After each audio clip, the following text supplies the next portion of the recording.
세상을 살다 보면 정말 놓치지 말았어야 할 때나 혹은 적당한 시기를 놓쳐서 오랫동안 후회를 하게 되는 경우가 많이 있습니다.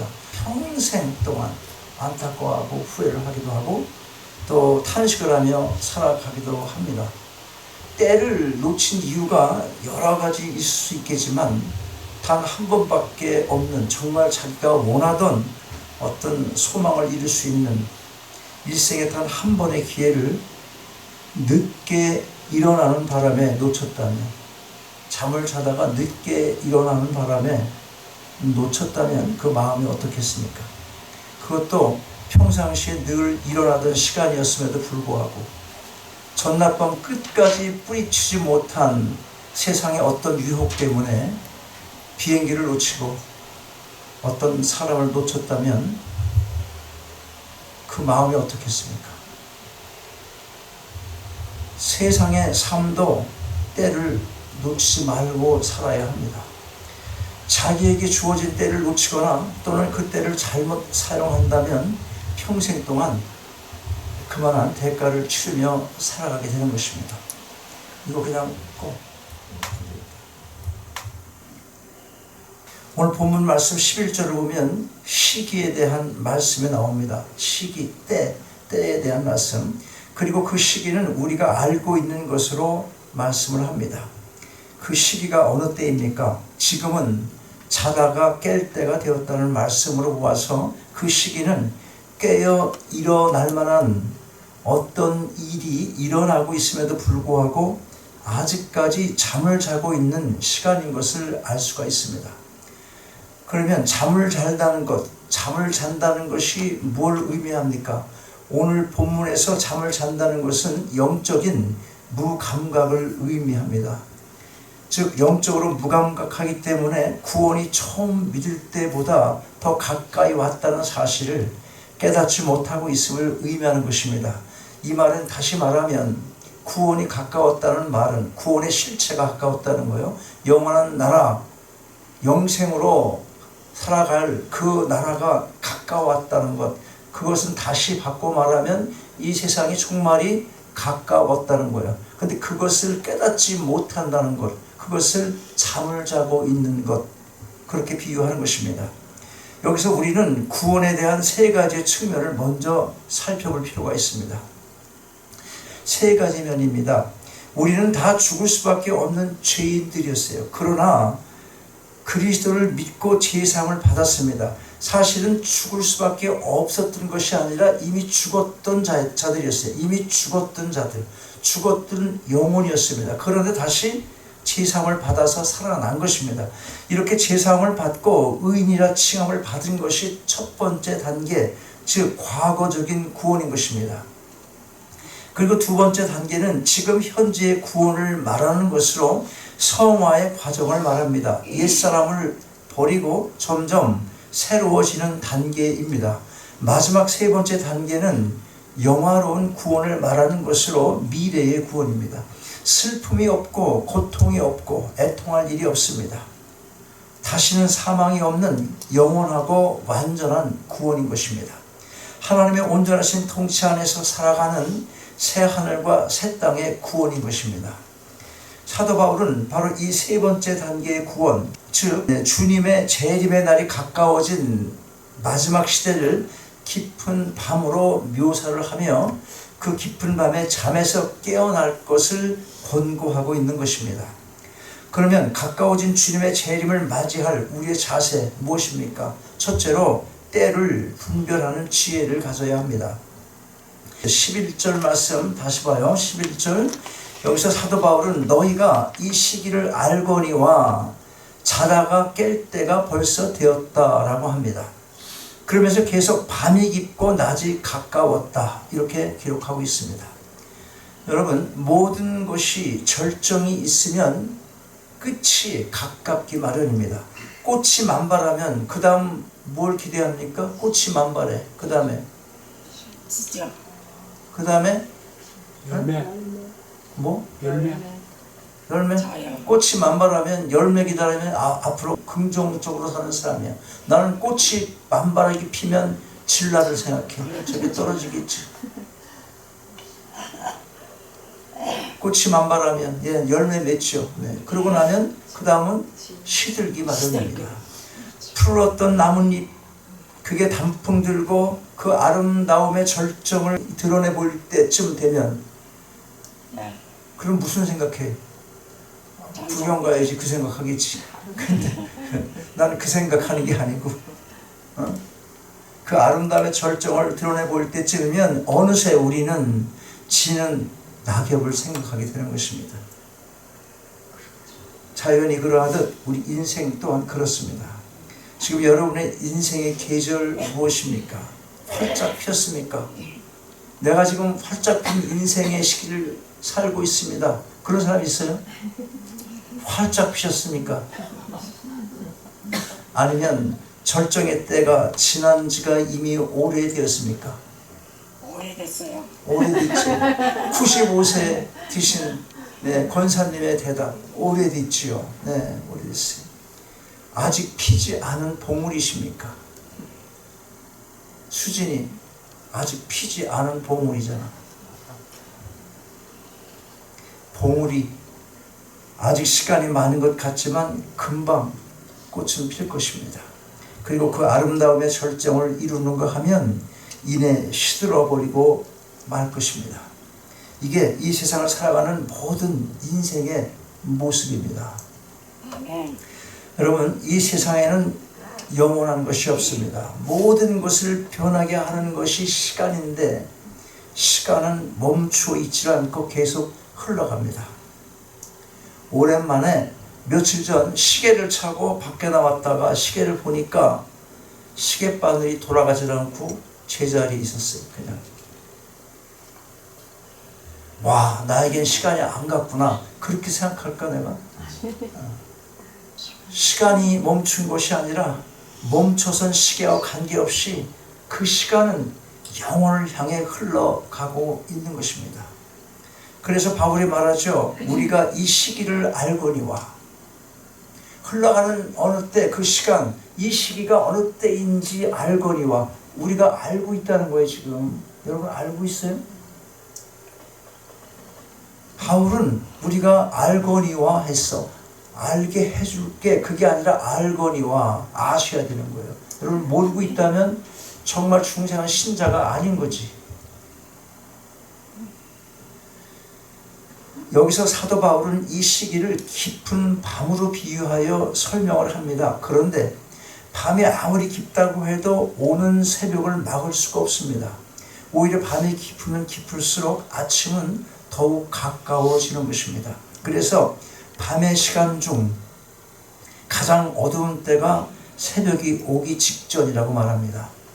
그러면 밤이란 뭘 의미합니까? 성경에서 어둠을 말할 때 그것은 제약된 삶의 모습을 가리킵니다. 그런데 깊은 밤은 더욱 어둡습니다. 더욱 어둡다는 것은 제약이 더 만연하다는 것이지. 오늘 우리가 살아가는 이 세상의 제약된 모습을 바라보면 그 어느 때보다도 깊은 밤으로 비유할 수 있는 죄의 절정을 이루고 있습니다. 일일이 다 예를 들지 않더라도 우리가 눈으로 보고 귀로 들어온 것만으로도 제약이 팽배해 있음을 알 수가 있습니다. 누구나 조금만 생각을 하고 산다면. 여러분, 우리가 이 어두움의 때에 절대로 해서는 안 되는 것이, 절대로 해서는 안 되는 생각 하나가 있어요. 그게 뭐냐면, 하나님이 살아 계시다면 어떻게 이런 죄악으로 가득 찬 세상을 내버려 두실 수 있을까? 하나님이 없다는 말이 맞나 보다 라고 생각하는 것입니다. 혹시 이런 생각을 해보신 적이 있다면, 그렇다면 지혜를 구하시기 바랍니다. 이 깊은 어둠의 때에 우리에게 필요한 것이 바로 때를 분별하는 지혜인 것입니다. 지혜를 구하셔서 주님의 재림의 때가 가까웠다는 사실을 깊이 깨달을 수 있게 되시길 바랍니다. 주님의 재림을 맞이할 우리의 자세, 두 번째는 낮과 같이 단정히 행해야 합니다. 사람은 누구나 자기가 아는 것만큼의 이상으로 행동할 수가 없습니다. 내가 알고 있는 기준 이상으로 그렇게 행동을 할 수가 없다는 거예요. 그래서 우리는 배워야 한다는 말을 많이 하고 또 많이 듣게 됩니다. 그런데 여기에 문제가 있어요. 자기가 아는 것만큼 행동한다는 것이 그렇게 말처럼 쉽지 않다는 것입니다. 가만히 보면 배운 사람은 배운 사람대로 더 머리를 써서 죄를 짓고 있잖아요. 사기를 누가 잘 칠까요? 머리 좋고 배운 사람들이 그래요. 서류 잘 뭐 하는 거예요? 서류 뭐지? 위조하는 거 누가 합니까? 머리 써서 할 거 아니에요. 머리 써서. 그러니까 그 비례해서 그러면 나는 못 배웠으니까 죄를 안 지는 게 아닌가요? 못 배운 사람이 있어요 우리 중에?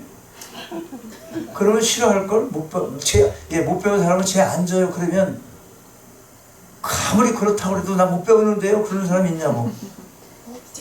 다 어느 정도 배웠어. 왜? 우리가 이렇게 대답하면 안 되겠지 하는 걸 알 정도가 되면 다 배운 수준이에요.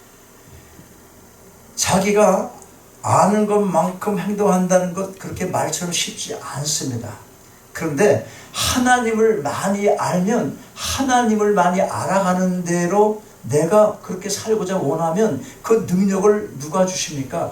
하나님이 주시는 거예요. 성령께서 주시기 때문에 세상적으로 알고 있는 그런 기준으로 아는 거 말고 하나님의 능력으로 그 일을 해나갈 수 있다는 겁니다.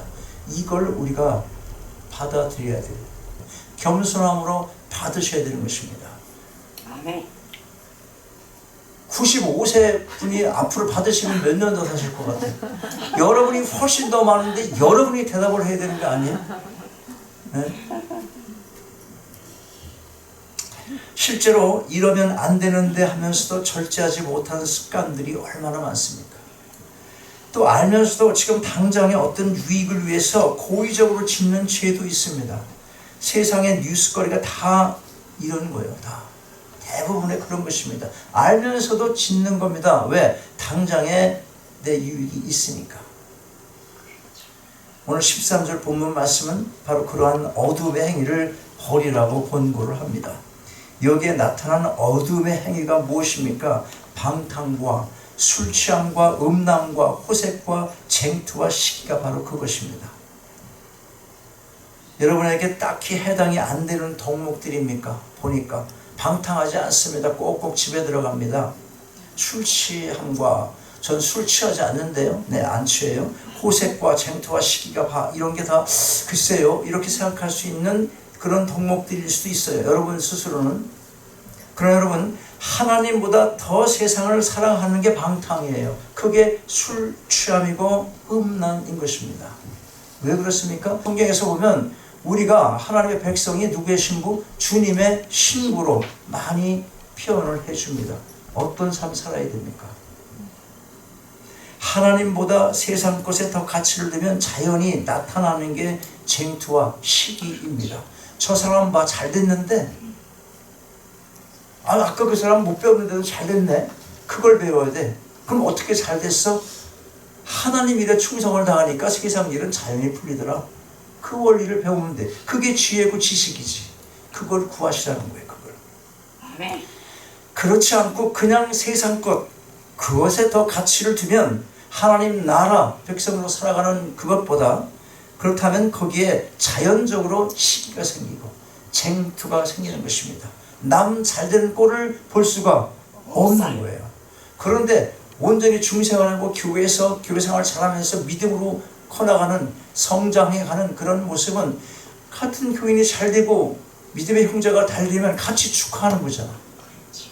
같이 기쁘잖아. 네. 다르단 말이에요. 달라. 계속해서 말씀합니다. 낮에와 같이 뭐라고? 단정히 하라. 낮에와 같이 단정히 하라. 그저 깊은 밤의 의미를 깨닫고 눈만 뜨고 그냥 누워있는 것이 아니라 한 걸음 더 나아갈 것을 권고하고 있는 것입니다. 낮과 같이 단정히 행하라. 아직 새벽은 오지 않았지만 일어나라는 것입니다. 이미 새벽을 맞이한 것처럼 행동하라는 것입니다. 어둠의 자녀들과 휩쓸려 먹고 마시는 즐기는 세상을 쫓는 그런 육적인 삶에서 벗어났으면 이제 거룩하고 경건한 삶을 쫓으라는 것입니다. 이런 삶으로 시편 1편 1절은 우리를 안내합니다. 복 있는 자는 악인의 꾀를 쫓지 아니하며 죄인의 길에 서지 아니하며 오만한 자의 자리에 앉지 아니하고 오직 여호와의 율법을 즐거워하여 그 율법을 주야로 묵상하는 자로다. 여러분, 아직까지 남아있는 어둠의 삶의 부분이 있습니까? 그것이 무엇이든지 이제 온전히 돌아서서 낮에와 같이 단정한 삶을 살아가시길 바랍니다. 아멘. 주님의 재림을 맞이할 우리의 자세, 세 번째는 예수 그리스도로 무장을 해야 합니다. 본문 14절을 보면 오직 예수 그리스도로 옷 입으라고 권면을 합니다. 예수 그리스도로 옷 입으라. 이 말은 에베소서 6장 13절에서 에베소 교인들에게 입으라고 권면했던 하나님의 전신갑주와 같은 것입니다. 하나님의 전신갑주, 그게 무엇입니까? 에베소 6장 14절 이후에 이렇게 기록합니다. 진리로 너희 허리띠를 띠고 의의 흉배를 붙이고 평안의 복음을 예비한 것으로 실을 신고 모든 것 위에 믿음의 방패를 가지고 이로써 능히 악한 자의 모든 화전을 소멸하고 구원의 투구와 성령의 검 곧 하나님의 말씀을 가지라. 여러분, 그러면 사도 바울이 왜 우리에게 이런 권면을 합니까?